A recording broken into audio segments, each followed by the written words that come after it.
साथियों, इस क्लास में हम डिस्कस करेंगे on going protest in Bangladesh. आज है 4 अगस्त 2024 और आज फिर से एक बार बांग्लादेश में आपको प्रोटेस्ट देखने को मिल रहा है। चलिए इस पूरी कहानी को समझते हैं कि आखिर बांग्लादेश में प्रोटेस्ट क्यों हो रहे हैं 2024 में। साथियों, इस प्रोटेस्ट की शुरुआत की अगर हम बात करें तो इसकी शुरुआत होती है 2018 में। 2018 में साथियों क्या होता है कि बांग्लादेश की हाई कोर्ट में एक पिटीशन फाइल की जाती है और इस पिटीशन में ये चैलेंज किया जाता है कि बांग्लादेश में जो कोटा सिस्टम चल रहा है, जो रिजर्वेशन सिस्टम चल रहा है, उसको खत्म किया जाए। तो तब की हाई कोर्ट ने अपने जजमेंट में बोला कि इसको खत्म नहीं किया जाएगा। तो ये जजमेंट था बांग्लादेश हाई कोर्ट का। अब देखिए, जैसे ही ये जजमेंट आया तो उस समय प्राइम मिनिस्टर शेख हसीना का क्या रिस्पॉन्स था। तो शेख हसीना ने बोला कि ये जो जजमेंट है हाई कोर्ट की तरफ से, ये बिल्कुल सही है। ये क्यों सही है? क्योंकि जिन लोगों के लिए ये रिजर्वेशन दिया जा रहा है, उन लोगों के कंट्रीब्यूशन को देखिए। मेनली हम यहाँ पे बात कर रहे हैं फ्रीडम फाइटर्स की। वो फ्रीडम फाइटर्स जिन्होंने 1971 का जो बांग्लादेश का लिबरेशन वॉर था उसमें पार्टिसिपेट किया था, कईयों ने जाने गंवाई थी और अलग अलग तरीके से कंट्रीब्यूशन किया था इस वॉर में। तो शेख हसीना का कहना था कि ये जो रिजर्वेशन हम इन लोगों को दे रहे हैं, फ्रीडम फाइटर्स की फैमिलीज को दे रहे हैं, ये कहीं ना कहीं ये इमोशनली बहुत ज़्यादा जरूरी है। उन लोगों के कंट्रीब्यूशन को आप एक रिवॉर्ड के रूप में रिजर्वेशन अगर दे रहे हैं तो ये कहीं से भी गलत नहीं है। ऐसा स्टेटमेंट था शेख हसीना का उस समय। लेकिन उसके बाद हुआ क्या, उसके बाद लोगों ने प्रोटेस्ट करना चालू कर दिया, बहुत बड़े लेवल पे प्रदर्शन हुए। मैं फिर से रिपीट करूं, 2018 में करंट जो रिजर्वेशन सिस्टम था, करंट जो कोटा सिस्टम था, उसको खत्म करने के लिए एक अपील की जाती है बांग्लादेश के हाई कोर्ट में। बांग्लादेश की हाई कोर्ट ने इस पिटीशन को खारिज कर दिया। शेख हसीना ने भी इसका समर्थन किया और हिस्टोरिकल फैक्ट बताया कि क्यों इनको ये रिजर्वेशन जो है ये मिलना चाहिए। फिर लोग सड़कों पे आ गए, लोगों ने प्रोटेस्ट करना चालू कर दिया। अब जैसे ही लोगों ने प्रोटेस्ट करना चालू किया तो शेख हसीना ने फिर ये फैसला लिया कि ये जो रिजर्वेशन है बांग्लादेश में, इन सभी रिजर्वेशन को अब खत्म किया जाएगा। ये जैसे ही फैसला लिया गया शेख हसीना के द्वारा, तो लगभग 2 साल लग गए। 2018 की साथ बात कर रहे हैं। फिर 2020 आते आते फाइनली फिर एक एग्जीक्यूटिव ऑर्डर के जरिए इस रिजर्वेशन सिस्टम को खत्म करने की कोशिश की गई 2020 में। अब देखिए, देखने में ऐसा लग रहा है कि यहाँ पे ये मामला लगभग खत्म हो चुका है और ठीक है कि 2020 में ये मामला खत्म हो गया। रिजर्वेशन नहीं होना चाहिए, ये खत्म कर दिया इस एग्जीक्यूटिव ऑर्डर के द्वारा। तो आप सोचेंगे कि जब रिजर्वेशन के खिलाफ प्रदर्शन शुरू हुए थे 2018 में, 2020 में जब ये रिजर्वेशन खत्म हो गया, तो आखिर 2024 में वापस से फिर यहाँ पे ये जो प्रदर्शनकारी है, ये जो प्रोटेस्टर है, वापस से क्यों इकट्ठे हो गए?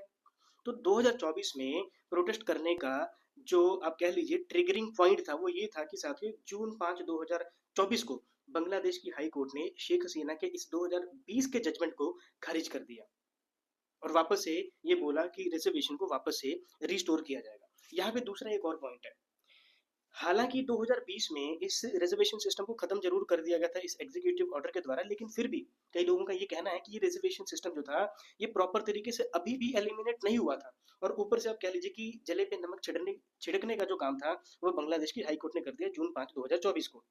तो ये था साथियों 2024 का ट्रिगरिंग पॉइंट कि बांग्लादेश की हाई कोर्ट ने कैसे जून 5 2024 को अपने जजमेंट में बोला कि 2020 का ये जो एग्जीक्यूटिव ऑर्डर था शेख हसीना के द्वारा, जिससे रिजर्वेशन को खत्म करने की कोशिश की गई, खत्म कर दी गई, अब इसको वापस से रिस्टोर किया जाए। तो बस फिर लोग भड़क चुके।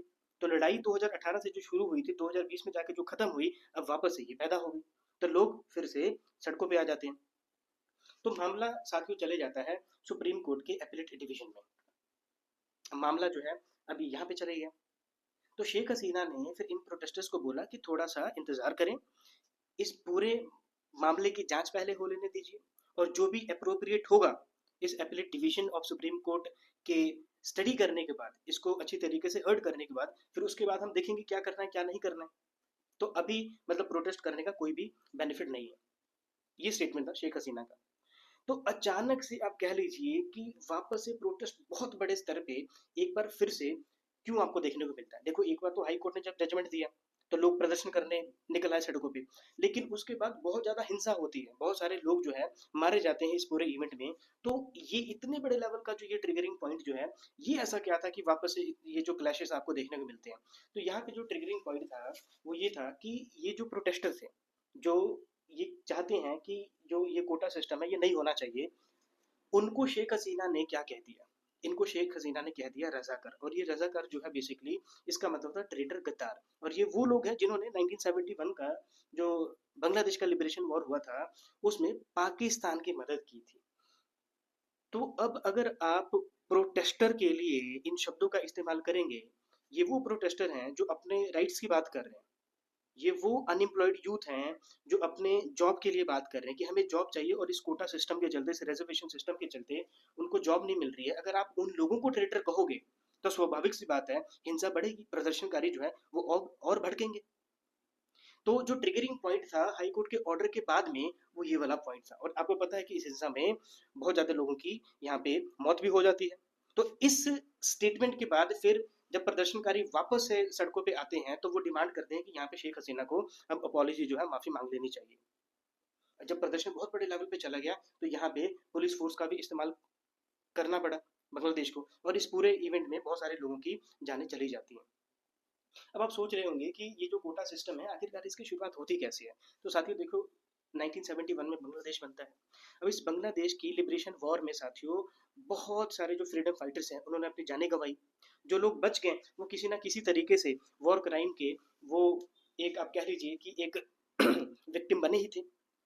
तो 1971 का जो टाइम पीरियड था, शेख मुजीबुर रहमान जो कि बहुत बड़े लीडर थे इस पूरे इवेंट के, इस पूरे फ्रीडम फाइट का ये जो इवेंट था उसके, उन्होंने फिर ये प्रॉमिस किया जैसे बांग्लादेश बना कि जिन लोगों ने जानें गंवाई हैं, जिन लोगों ने किसी भी तरीके से पाकिस्तान की ब्रूटैलिटी को सफर किया है, उसके लिए कुछ ना कुछ तो हम करेंगे। ये प्रॉमिस शेख मुजीबुर रहमान ने किया था। 1972 में ही फिर शेख मुजीबुर रहमान ने अपने प्रोमिस को फुलफिल करते हुए इन्होंने ये बोला कि अब रिजर्वेशन सिस्टम जो है वो फ्रीडम फाइटर्स को मिलेंगे, और एट द सेम टाइम इन्होंने ये भी बोला कि ये जो रिजर्वेशन सिस्टम का बेनिफिट है ये उन औरतों को भी मिलेगा, उन औरतों को भी मिलेगा जिन्होंने जिन्होंने पाकिस्तानी सोल्जर्स के टॉर्चर को सहा था। तो इस तरीके से 1971 के वॉर के बाद रिजर्वेशन का जो सिस्टम है ये शुरू होता है, and with the passage of time अगर आप देखेंगे तो 2018 आते आते तक ये जो कोटा सिस्टम था, ये जो रिजर्वेशन सिस्टम था साथियों, ये 56% तक हो गया, जिसमें से 30% जो रिजर्वेशन था ये किसके लिए था, ये फ्रीडम फाइटर्स की फैमिलीज के लिए रिजर्व था। तो ये कोटा सिस्टम आपको देखने को मिलता है बांग्लादेश में। अब आप सोचोगे कि ये जो कोटा सिस्टम है आखिरकार इसका विरोध क्यों किया जा रहा है, बांग्लादेश में इसका विरोध क्यों किया जा रहा है। देखो, जिस देश में इतनी अनएम्प्लॉयमेंट हो तो वहाँ पे स्वाभाविक सी बात है कि ऐसे लोग जो हैं इसके खिलाफ आवाज उठाएंगे। और ये जो क्रिटिक्स हैं वो ये आर्ग्यूमेंट कर रहे हैं कि जो फ्रीडम फाइटर्स थे नो डाउट उनका जो कंट्रीब्यूशन है ये किसी हद तक कम नहीं है, उनको रिजर्वेशन मिलना चाहिए था, जरूरी मिलना चाहिए था। जब बांग्लादेश आज़ाद हुआ तो जितने भी ये फ्रीडम फाइटर्स थे जिनको जॉब नहीं मिली थी उनको जॉब मिलना चाहिए था, उनके बच्चों को मिल जाए इसमें कोई बुराई नहीं है, उनको जॉब मिलना चाहिए था। लेकिन आज के समय में ये रिजर्वेशन सिस्टम ऐसा हो चुका है कि उन फ्रीडम फाइटर्स के ग्रैंड चिल्ड्रन को भी यहाँ पे रिजर्वेशन मिल रहा है। अब ग्रैंड चिल्ड्रन का क्या रोल है, और ये बात सही है, एक ऐसा देश जहाँ पे इतनी सारी अनएम्प्लॉयमेंट हो वहाँ पे अगर आप रिजर्वेशन इस हद तक 56% तक अगर आप रिजर्वेशन अगर इंट्रोड्यूस करते हो, और उन लोगों के लिए इंट्रोड्यूस करते हो जिनका आज के समय में अभी कोई कंट्रीब्यूशन नहीं है, आज के समय में उनकी जरूरत नहीं है। रिजर्वेशन गलत नहीं है, रिजर्वेशन होना चाहिए उन लोगों के लिए जो बिल्कुल डिजर्व करते हैं, जिनके पास कुछ है ही नहीं। लेकिन एक फैमिली को ही बार बार रिजर्वेशन देना ये कहीं ना कहीं गलत है। तो ये कहना है इन क्रिटिक्स का, ये जो प्रोटेस्टर है वो ये कह रहे हैं कि फ्रीडम फाइटर्स को रिजर्वेशन मिलना बिल्कुल सही है, उनके बच्चों को मिल गया ठीक है, लेकिन अब तो ग्रैंड चिल्ड्रन को भी मिल रहा है। और कई बार तो ऐसी फैमिलीज होती हैं जो रिजर्वेशन को क्लेम ही नहीं करते हैं, और ऐसी सिचुएशन में प्रोटेस्टर्स का ये दावा है कि ऐसी सिचुएशन में ये अवामी लीग के जो लोग हैं ये लोग इस रिजर्वेशन का बेनिफिट ले लेते हैं। तो ये है सारी कहानी। अब आप कहोगे कि आज आज है 4 अगस्त 2024, आज क्यों प्रोटेस्ट हुए। तो अभी प्रोटेस्ट इसलिए हो रहा है क्योंकि लोग अब ये डिमांड कर रहे हैं कि शेख हसीना को अब क्विट कर देना चाहिए, प्राइम मिनिस्टर की पोस्ट से इनको क्विट कर देना चाहिए। इसका कारण ये है कि इतने बड़े लेवल पे इतने दिनों में, पिछले 1-2 महीने में जो ये हिंसा हुई है इसमें जितने लोगों की जानें गई हैं, शेख हसीना के द्वारा रजाकार वाला स्टेटमेंट और यहाँ पे इन्वॉल्वमेंट ना करना, सहानुभूति ना दिखाना प्रोटेस्टर के साथ में, कहीं ना कहीं आप कह सकते हैं एक नेग्लिजेंस है, एक आप अपनी अकाउंटेबिलिटी नहीं दिखा रहे हैं, और लोग कह रहे हैं कि इनको क्विट करना चाहिए। तो ये है साथियों सारी कहानी। So thank you for watching, keep learning, keep growing. जय हिंद।